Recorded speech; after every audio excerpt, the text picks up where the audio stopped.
Sitaram Berwa, assistant professor, department of zoology, government PG college, Bara, Rajasthan.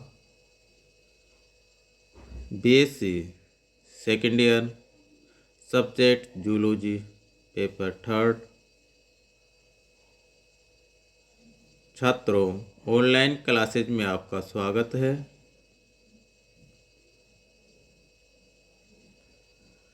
छात्रों, आज का टॉपिक इथोलॉजी के अंतर्गत आपको पढ़ाया जाएगा कि इथोलॉजी किसे कहते हैं। विज्ञान की वह शाखा जिसके अंतर्गत जंतुओं के व्यवहार का अध्ययन किया जाता है उसे व्यवहार की या इथोलॉजी कहते हैं। जंतुओं के उनके प्राकृतिक आवासों में किस प्रकार का व्यवहार है, मनुष्य के लिए यह सदैव उत्सुकता का विषय रहा।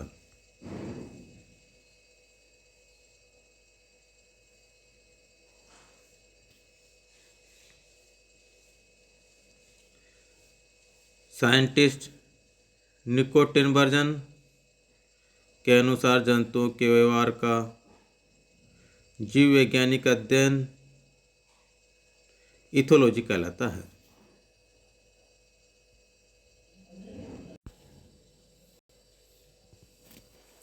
इथोलॉजी का इतिहास, हिस्ट्री। इथोलॉजी का इतिहास प्राचीन काल से ही मानव जितना ही प्राचीन था, क्योंकि तत्कालीन मानव शिकारी था और इस कारण से उसे जंतु व्यवहार का अधिक गहराई से समझना होता था। इस कथन को उस समय की उत्खनित गुफाओं में मिले भित्ति चित्रों से समर्थन मिलता है।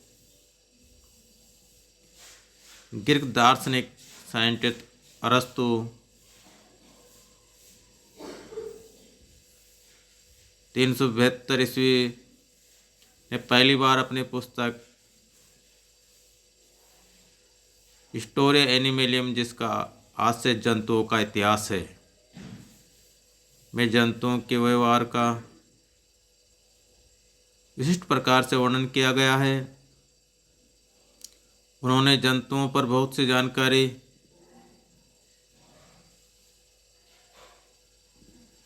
इकट्ठी की, संग्रहित की, कलेक्शन की और लिखा कि जंतुओं में भी परिवार, फैमिली, प्रेम तथा अंतर्दृष्टि होती है। 17वीं शताब्दी के एक वैज्ञानिक विलियम हार्वे ने मैनी बर्ड्स, अनेक पक्षियों के प्रजनन, निधन तथा इंक्यूबेशन बिहेवियर का अध्ययन किया। पक्षियों के जनन में, रिप्रोडक्शन में तथा उनके घोंसले बनाने, रहने तथा उनका इंक्यूबेशन बिहेवियर में अध्ययन किया। इसी प्रकार से साइंटिस्ट गैलन ने 1840 में जंतुओं की एक्टिविटी का व्यापक परीक्षण किया और संपूर्ण सिद्धांतों को सविस्तार 2 खंडों की पुस्तक में लिखा।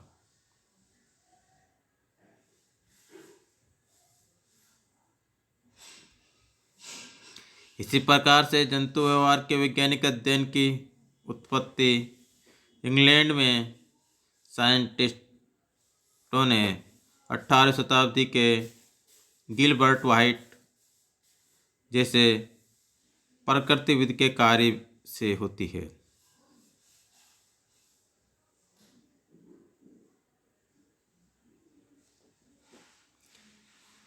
इसी प्रकार से साइंटिस्ट चार्ल्स डार्विन ने 1809 से 1882 को पहली बार जंतु व्यवहार का वैज्ञानिक अध्ययन करने का श्रेय भी दिया जाना चाहिए। उनके प्राकृतिक वर्णन के सिद्धांतों ने प्राणी व्यवहार के विश्लेषण अर्थों में समझे जा सकने की पृष्ठभूमि भी तैयार की थी, उनका बैकग्राउंड भी तैयार किया था तथा उनके इंस्टिंक्ट्स संबंधी व्यवहार विचार अन्य सिद्धांतों के विकास का भी दृढ़ आधार बने तथा उन्होंने व्यवहार का परीक्षण किया तथा उसने अपनी पुस्तक expression of emotions in man and animals 1872 में संकलित व्यवहार का जीवंत वर्णन किया।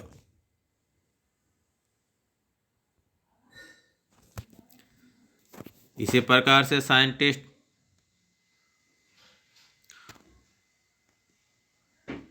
कॉनरेड लॉरेंज 1903 से 1989 इनका जो लाइफ है को इथोलॉजी का संस्थापक माना जाता था, इथोलॉजी के फादर कहलाते थे। ये लॉरेंज साइंटिस्ट जो ऑस्ट्रिया के वीना विश्वविद्यालय में एनिमल साइकोलॉजी के प्रवक्ता भी थे। उन्हें प्रारंभिक प्रेरणा अपने टीचर ऑस्कर हिनरोथ से मिली थी। उनका अपने शिक्षक के साथ यह गहन संबंध ही उनके भावी अध्ययन हेतु दृढ़ आधार सिद्ध हुआ और साइंटिस्ट लॉरेंज एक फार्म हाउस में रहते थे जहां उनके पालतू पशु भी थे तथा उनकी पत्नी को पुत्र को पिंजरे में रखना पड़ता था। उन्होंने छछूंदर, मेंढक, बंदर, कुत्ते तथा जैकडाव और प्रमुख ग्रेलेगिज जो राजहंस था उस पर गहन अध्ययन किया। इस प्रकार वैज्ञानिक लॉरेंज ने अनेक एनिमल्स पर स्टडी की और इसी पर अपने अध्ययन के सिद्धांत इम्प्रिंटिंग जर्मन भाषा में प्रेगंग को प्रस्तुत किया, जिसका अर्थ विशिष्ट समय में शेषो अधिगम से होता है।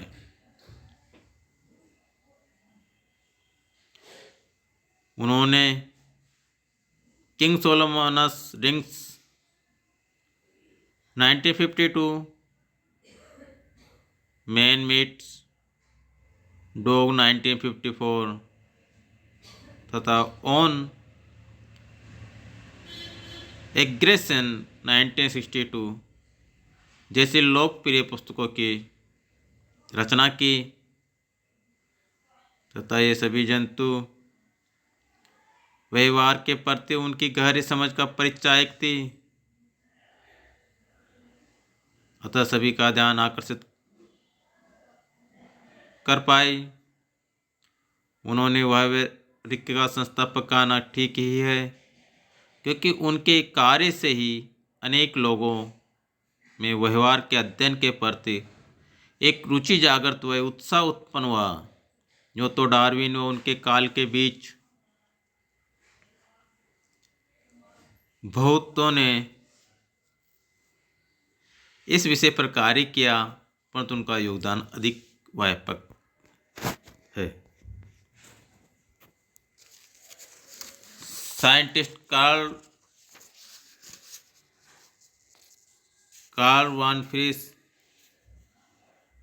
जो 1886 से 1982 का एक लाइफ जीवन है, जो कि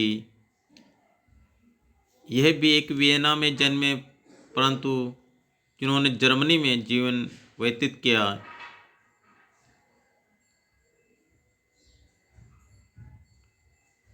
व्यवहार अध्ययन के अन्य प्रमुख हस्ताक्षर थे। उन्हें भी एक बड़े खेत, फार्म तथा बहुत से वृक्षों, फूलों और पालतू जानवरों से घिरे घर में रहने का सौभाग्य प्राप्त हुआ और उनकी रुचि प्रमुख रूप से हनी बी जो मधुमक्खियों में थी उन पर स्टडी की तथा उन्होंने बहुत धैर्य के साथ रंगीन कार्डों की सहायता से इस परीक्षण में सामाजिक कीट पर जटिल प्रयोग किए। उन्होंने पाया कि मधुमक्खियां रंग पहचान कलर आइडेंटिफिकेशन कर सकती है और यह भी कि वे घने बादलों के रहते भी सूरज की स्थिति जान सकती है। यदि बादल जमे होते हैं जब भी सूरज की स्थिति जान सकते हैं, क्योंकि वे पराबैंगनी प्रकाश का संवेदन कर सकती है, अल्ट्रावायलेट लाइट का ग्रहण कर सकती है। हनीबी में संप्रेषण का एक गहरा तरीका की खोज, गुड मेथड की खोज उनकी एक महत्वपूर्ण उपलब्धि थी। मधुमक्खियां वेगल तथा राउंड घूमर दो प्रकार के डांसों से अपने सजातियों को सूरज से छत्ते तथा फूलों की दूरी तथा फूलों के प्रकार की जानकारी दे सकती है। उन्होंने पूर्ण सूर्य ग्रहण के समय भी मधुमक्खियों के व्यवहार का अध्ययन किया तथा उनके इस अद्भुत कार्य ने उन्हें नोबेल पुरस्कार से सम्मानित कराया गया। इसी प्रकार से साइंटिस्ट ने मछलियों के सुनने की कैपेसिटी तथा कलर आइडेंटिफिकेशन की क्षमता पावर संबंधी रिसर्च भी किए।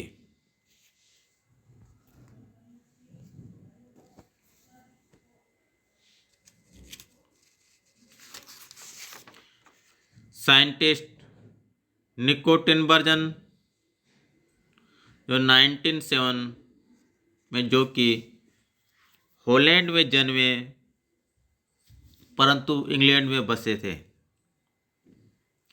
इथोलॉजी के प्रारंभिक काल के तीसरे महत्वपूर्ण नाम है इस साइंटिस्ट का, तथा ये पेशे से जूलॉजिस्ट थे, प्राणीशास्त्री थे और उन्होंने अनेक वर्ष बिहेवियर के प्रेक्षण, ऑब्जर्वेशन एंड स्टडी हेतु समर्पित किया। उन्होंने बटरफ्लाई, वास्प, स्टिकलबैक फिश से गूल्स तक के अनेक जंतुओं का उनके प्राकृतिक आवास में अध्ययन किया। उन्होंने अनेक पुस्तकों की रचना की। उनकी लाइफ टाइम प्रकाशन की पुस्तक एनिमल बिहेवियर ने अनेक राइटर्स को इस विषय से अवगत कराया तथा उनकी other books the study of instinct 1951, the animal in its world 1972, social behaviour in animals 1965, ethology के फील्ड में एक मील का पत्थर सिद्ध हुई। ये सभी बुकें इथोलॉजी के एरिया में अच्छी उपयोगी हुई। सूचक उद्दीपन, सिग्नल स्टिमुलस, जो कि विशिष्ट एक इंस्टिंक्ट बिहेवियर को उकसाने के लिए आवश्यक होता है, की व्याख्या करने के उनके योगदान को आज भी जाना जाता है तथा उन्होंने खोजा कि कलर और हल्के तथा गहरे कि कॉन्ट्रेस्ट संबंध के अलावा सूचक उद्दीपन का आकार तथा स्थिति भी महत्वपूर्ण भूमिका निभाती है।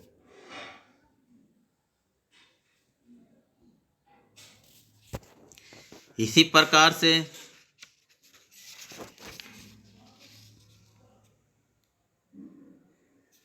जो वैज्ञानिक कॉनरेड लॉरेंज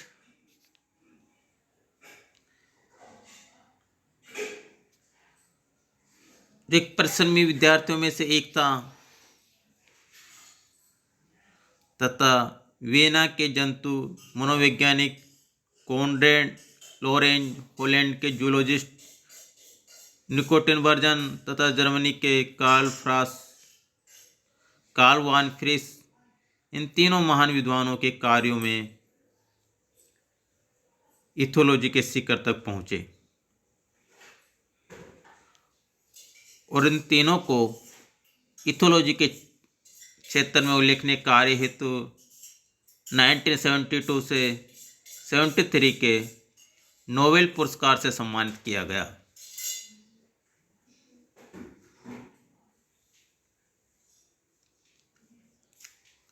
इसी प्रकार से अमेरिका के शिकागो विश्वविद्यालय के जूलॉजिस्ट चार्ल्स ओ विटमान ने 1898 में कबूतरों तथा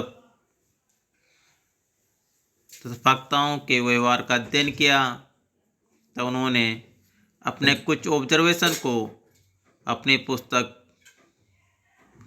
इथोलॉजी में लिखा तथा उनके मृत्यु डेथ के उपरांत उनके शिष्य ओरिडेले ने